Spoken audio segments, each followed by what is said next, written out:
Assalamualaikum warahmatullahi wabarakatuh. Salam sejahtera bagi kita semua. Salam Om Swastiastu, Namo Buddhaya, salam kebajikan, salam rahayu. Selamat siang Dewan Juri yang terhormat. Izinkan saya untuk memperkenalkan diri saya terlebih dahulu. Perkenalkan, nama saya Deulandari. Saya siswi dari SMKN Negeri 42 Jakarta.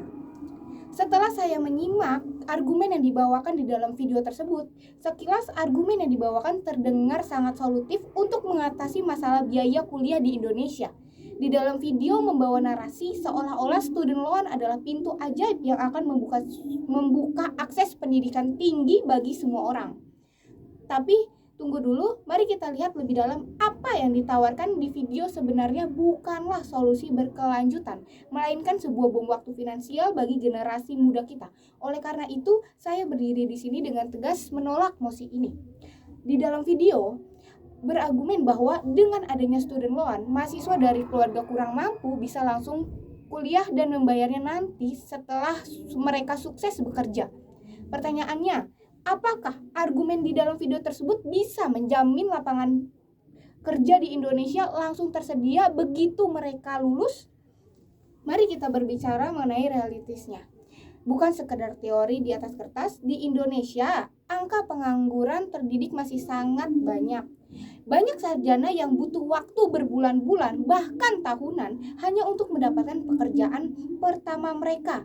Itu pun seringkali dengan gaji yang pas-pasan atau di bawah ekspektasi mereka. Di dalam video tersebut, memaksakan mekanisme utang ini masuk, mereka secara tidak langsung sedang menjebak anak muda ke dalam lingkaran kecemasan finansial. Belum juga punya pendapatan tetap, mereka sudah dikejar-kejar oleh pokok pinjaman dan juga bunga yang terus berjalan.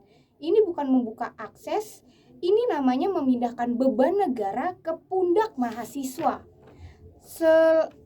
Selain masalah ekonomi, mari kita lihat dampak psikologis dan sosialnya. Jika sejak umur 18 tahun, anak muda Indonesia sudah diajarkan untuk berhutang demi hak paling mendasar seperti pendidikan, kita sedang membentuk mentalitas generasi yang rapuh.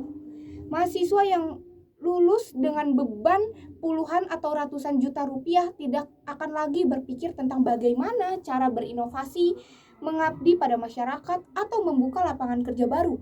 Pemikiran mereka akan teredukasi menjadi satu hal saja, yaitu pemikiran mereka akan kerja apa saja yang penting bisa bayar cicilan bulan depan. Kita akan kehilangan potensi inovasi terbesar dari anak muda karena mereka semua dipaksa bermain aman demi melunasi utang. Dewan juri yang terhormat, di dalam video tersebut mungkin akan membawa narasi bahwa kita bisa meniru negara-negara maju yang sukses menerapkan student loan tanpa menyengsarakan mahasiswanya. Mereka pasti akan melirik Australia sebagai contoh sukses dengan sistem di mana mahasiswa baru wajib membayar hutang kalau sudah lulus dan punya gaji di atas ambang batas minimal tanpa bunga komersial dan potongan otomatis lewat pajak. Tapi kita bangun dari mimpi indah di dalam video tersebut dan kembali ke realitas bumi pertiwi kita. Membandingkan Australia dengan Indonesia dalam hal menerapkan student loan adalah sebuah kecacatan logika yang sangat mendasar. Kenapa? Karena kita kekurangan dua pondasi utama yang dimiliki Australia, sistem integrasi pajak yang kuat dan kepastian lapangan kerja. Di Australia, pemerintahnya bisa tahu persis berapa gaji setiap lulusan karena sistem perpajakan mereka sangat terintegritas dengan data ketenaga kerjaannya. Jika lulusannya menganggur atau gajinya di bawah standar, mereka tidak ditagih sepeser pun. Negara melindungi mereka. Sekarang mari kita lihat Indonesia. Di negara kita jangankan melacak gaji lulusan baru, mencatat data pekerja saja kita masih kewalahan. Ketika sistem administrasi kita belum siap, apa yang akan terjadi kalau mosi ini diterapkan? Akhirnya pengelolaannya akan dilempar ke pihak ketiga, perbankan atau fintech komersial, dan kita semua tahu bagaimana bank komersial bekerja. Mereka tidak peduli Anda sudah dapat kerja atau belum, mereka tidak peduli gaji Anda di bawah UMR atau tidak. Begitu jatuh tempo, tagihan plus bunga komersial yang mencekik dan langsung mengetuk pintu rumah Anda. Bahkan saat ini saja skema pinjaman pendidikan yang ada di Indonesia sudah menuntut mahasiswa untuk mencicil tiap bulan sejak mereka masih aktif kuliah. Ini bukan bantuan pendidikan, ini adalah skema pinjol tetapi berkedok edukasi.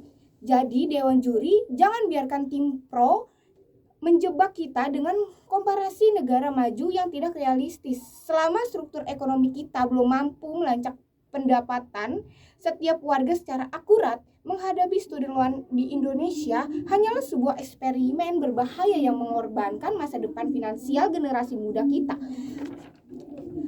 Dewan Juri yang terhormat, jika di dalam video tersebut ingin menyelesaikan masalah akses kuliah, jalurnya adalah memperbaiki sistem pendidikan dari akarnya, bukan malah menyuruh mahasiswanya berhutang ke lembaga keuangan. Berdasarkan poin-poin tadi, seluruh argumen di dalam video tersebut gugur dengan sendirinya. Saya tetap konsisten menolak mosi ini secara utuh. Terima kasih.